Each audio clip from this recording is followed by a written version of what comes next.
and welcome to the MAML Manual. I'm Sebastian. And I'm Iris. And today we'll be doing 3 short problems on this year's Meet Number 1, Topic Number 4, Number Theory. Without further ado, let's jump right into it. Alright, here's our first problem in the 2023 Meet Number 1, Topic Number 4, Number Theory. So this is a change of base problem. That's a pretty standard one, often comes up in number theory. Change 526 into a base 3 number. So they're giving us a base 10 number and they want us to convert it to a base 3 number. So we know in the base 10 system, we have the ones place, the tens place, the hundreds place, and so on. And so in the base 3 system, we're going to have the ones place, the threes place, the nines place, the 27s place, and so on. So I'm going to write out all of the places until I get to a place that's over 526. Because once I get to that place, we're not going to need to put any value into that place because it would be too much. So I have the ones place, the threes place, the nines place, the 27s place, the 81s place, the 243s place, and then we'll have the 729s place. So the 729s place is too much because if we were to put a 1 into that place, it would be over our 526 already. Therefore, we don't need the 729s place, so our biggest place is going to be 243. Keep in mind that in the base 3 system, we're only going to use the numbers 0, 1, and 2, because if we had 3 of any of the places, it would spill over to the next place. For example, if we had 3 nines, that would be 27, which could be represented by a 1 in the 27's place. So we can't have any 3's in our places. So 243 is going to be our highest place, and we need to fit a certain amount of 243s into 526. So if I multiply 243 by 2, I'm going to get 486. And 486 is less than 526, so we know that 243s fit into 526. So then we do that subtraction, 526 minus 486, and we get 40. So we have 40 remaining to fill with the rest of the places. 81 is too big, so we're not going to have anything for that 81. We know that 127 fits into 40, because if we had 2, it would be 54, and that would be too much. So we do that subtraction, and we get 13. We know that 19 fits into 13, so we're left with 4, so we have 4 remaining. And we have a 3 and a 1 left, and that's going to be a 1 and a 1. 1, 3, and 1, 1. And that would get us 4, and so we're left with 0.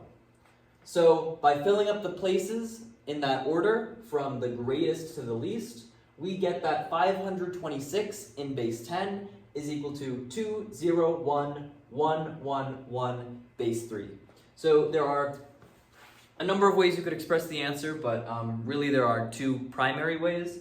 You should either just write 2, 0, 1, 1, 1, 1, and that would be accepted because it's telling you to change it into a base 3 number, and so they'll assume that this number is in base 3. If you wanted to be a little more explicit with that, you could write it's 2, 0, 1, 1, 1, 1, base 3. That would also be accepted. Alright, with that out of the way, let's move on to the second problem of this video. Alright, here's the second problem from the 2023 Meet Number 1, Topic Number 4, Number Theory. So what I found interesting is that this second problem and the third problem that we're going to do later both heavily focused on divisibility rules. So you needed to come into this meet with a strong grasp on divisibility rules in order to get the harder problems of this topic. Hopefully you did know those divisibility rules going in, but if not, hopefully this video will serve as a lesson in some divisibility rules that you might not have known going into it. So this problem asks us to find the sum of the integers from 2 to 9 inclusive, meaning that 2 and 9 are included, which are factors of 243,576. If something is a factor of 243,576, that means that it must divide that number evenly. So basically this is just a divisibility rules problem. So we can start with the basics. It's even, so it's going to be divisible by 2. And we can find its digital root in order to test the divisibility rule for 3 and the divisibility rule for 9. So the digital root, that's a fancy word for a simple process. What you're going to want to do is add up all of the digits and find that answer. and keep on doing that process until you're left with one singular answer.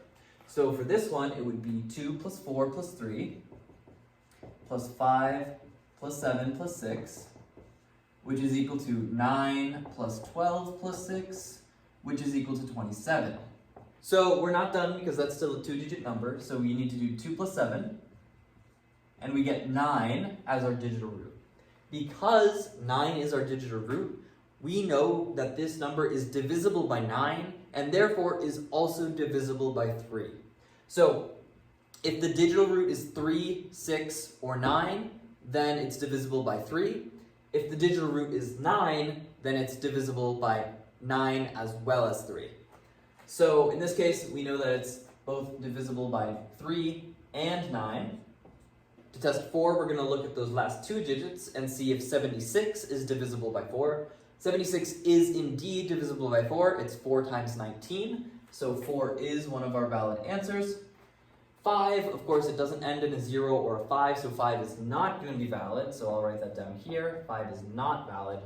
6, the divisibility rule for 6 is simple. It just needs to be divisible by 2 and 3, and we've already established that that's the case, so it is going to be divisible by 6. Now 7 is one that some of you might not know.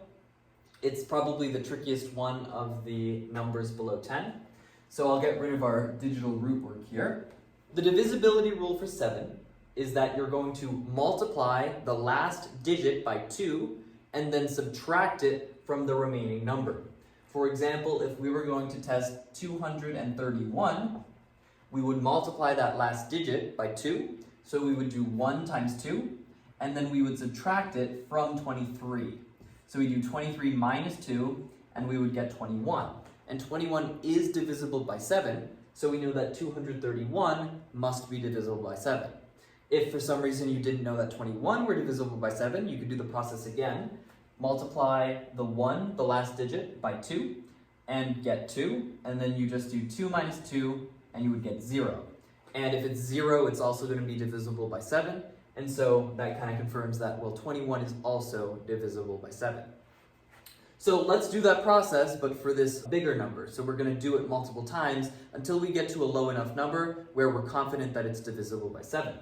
We have our 2, 4, 3, 5, 7, 6, and to start, we're going to multiply this last digit 6 by 2, so we get 12, and then we'll subtract it from the rest. We get 5, 4, 3, 4, 2, reading from right to left.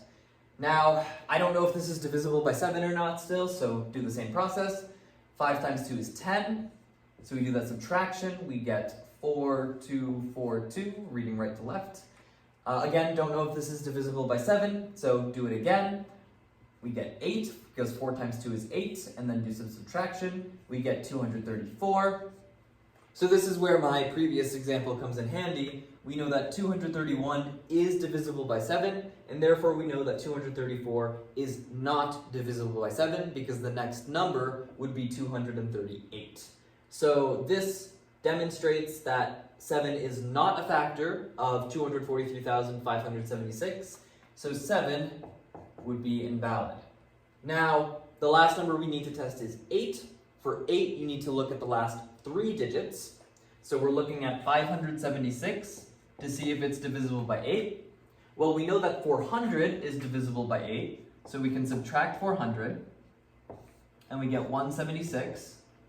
And I know that 160 is divisible by 8, so I can subtract 160, and we're left with 16, and we know that 16 is divisible by 8 as well, and therefore 576 is divisible by 8, and therefore the entire number is divisible by 8. So 8 does work. So we have found that 2, 3, 4, 6, 8, and 9 are all factors, and 5 and 7 are not factors. And so now all we have to do is add these numbers up to get our answer. So 2 plus 3 is 5, 5 plus 4 is 9, 9 plus 6 is 15, 15 plus 8 is 23, and 23 plus 9 is 32. So our answer is 32. Now, you didn't have to do divisibility rules on that problem. I think you could have also solved it by doing the prime factorization. Either way you want to do it is fine. This is kind of just a nice preview of the divisibility rules that you should know for the next problem. In general, it's good to know these because divisibility rules do come up on number theory and they'll probably come up at the state meet too, so this is just a good review. With that out of the way, we can move on to the final problem of this video. Alright, here's the third and final problem from the 2023 Meet Number 1, Topic Number 4, Number Theory. What is the sum of the remainders when 35,786 is divided by each of the whole numbers 2 through 12? So again, this is going to be another divisibility rule problem, except this time we're not just checking if they're factors, we also have to pay attention to the remainders. So there's a number of ways to solve this problem. You could just divide each number out and see what you get as your remainder, but there is a neater way to solve this problem. So if we consider the number 36,000, a lot of the numbers that we have are going to divide evenly into that. So 2, of course, is going to work, 3 is going to work, 4 is going to work, 5 is going to work, 6 is going to work, 7 is not going to work, but we'll worry about that later. 8 is going to work, 9 is going to work, 10 is going to work, 11 is not going to work, but we'll worry about that later, and 12 is going to work. So many of our numbers are going to be factors of 36,000. Now, we can go a step down to a number that's very close to 35,786, and it will make our lives a lot easier when solving this problem. So if we ignore 10 and we ignore 5, I'm going to move them over here, 5 and 10, because those divisibility rules are easy. We know that when we divide this by 5, the remainder is going to be 1. We know when we divide this by 10, the remainder is going to be 6. So we don't really have to worry about those are pretty easy. So if we consider the rest of them, their least common multiple is going to be 72. For 12 and 9, it would be 36. For 36 and 8, it would be 72. And then the rest of the numbers also fit into 72. This means that we can decrease 36,000 by 72, and it would still be divisible by all of these numbers. Let's decrease 36,000 by 72 a number of times until we get a number that's very close to 35,786. So the first time I decrease by 72, I would get 35,928. Decrease by 72 again, I would get 35,856. And then decrease by 72 again, and I would get 35,784. So we've just decreased by 72 each time, so we know that all of these numbers are going to be factors of 35,784. That number is very, very close to 35,786, so we can use this knowledge to our advantage when finding the remainders. So we know that when we divide 2 from 35,786, we're just going to get a remainder of 0 because it ends in an even number. So 2, I'm just going to say, leaves a remainder of 0. But for everything else in this box, when we divide them from 35,786, the remainder is going to be 2. Because we know they evenly divide into this, so if we add 2 more, the remainder is just going to be 2. So for all of these numbers, the remainder is just 2. So that's 1, 2, 3, 4, 5, 6 numbers, and we know that those remainders are all going to be 2. And it's telling us, find the sum of the remainders, so for those 6 numbers, the sum would be 12. So we know that so far our sum is 12, so I'll kind of just keep this over here for now, I'll make a little arrow. So we know that the sum of all of the remainders in that box is 12. So now all we have to do is test 7, 11, 5, and 10. And as I mentioned earlier, the remainder for 5 is just going to be 1, and the remainder for 10 is just going to be 6. So really, all we have to do is test 7 and 11. I went through the process of finding whether 7 can divide a number in the previous problem. I will tell you that if you do that process and you get to the end, you won't get the actual remainder. So say you do the process and you end up with a 4, and 4 is not divisible by 7, Well, that doesn't necessarily mean that 4 is the remainder of the original number that you were finding. And that's just due to the fact that you're multiplying the last digit by 2 each time, so it screws up the process. So while it does tell you whether or not a number is divisible by 7, it doesn't tell you the remainder. So we can't use the divisibility rule here, we're just going to have to logic this one out. Luckily, our number is in the 35,000s, and we know that 7 times 5 is 35. So we know that 7 evenly divides 35,000. We know that 7 evenly divides 700. And we know that 7 evenly divides 84. So really, when we're looking at the number 35,784, the number that we have up here, that's also divisible by 7. And so for 7, the remainder is also going to be 2. So really, it could fit in this box here, because 7 is also a factor of 35,784. So the point is, 7, when you divide it from the number we're interested in, the remainder would be 2. Now, all that's left is to test 11. So 11's divisibility rule, which I didn't talk in the last problem because it wasn't pertinent, since we were only going from 2 to 9. But 11's divisibility rule will tell us the remainder. So, for example, if we have the number 4327, to test if it's divisible by 11, we're going to treat this first digit, the ones digit, as a positive, and then we'll go in a pattern. Positive, negative, positive, negative. So it would be positive 7 minus 2 plus 3 minus 4. So you would get 5, 8, 4. You would get 4, so 4 would be your remainder. So this would not be divisible by 11, and in fact, when you divide it by 11, you would get 4 as your remainder. So we can do that process for this problem. So 3, 5, 7, 8, 6, let's do it. Plus, minus, plus, minus, plus. So it would be 3 minus 5 plus 7 minus 8 plus 6. So 3 minus 5 is negative 2, plus 7 is 5, minus 8 is negative 3, plus 6 is positive 3. So the remainder, when you divide it by 11, would be 3. So we found all of our remainders. All we need to do is add them up. So the numbers in here, when we divide them from 35,786, their remainders add up to 12. Over here, we have a remainder of 0, 1, 6, 2, and 3. 1 plus 6 is 7. 7 plus 2 is 9. And 9 plus 3 is 12. So these remainders add up to 12. These remainders add up to 12. 12 plus 12 is 24. So the answer to this problem is 24. Now, I don't think that was a particularly tough problem, but it would be time consuming if you were to divide all of those numbers from 35,786 using long division.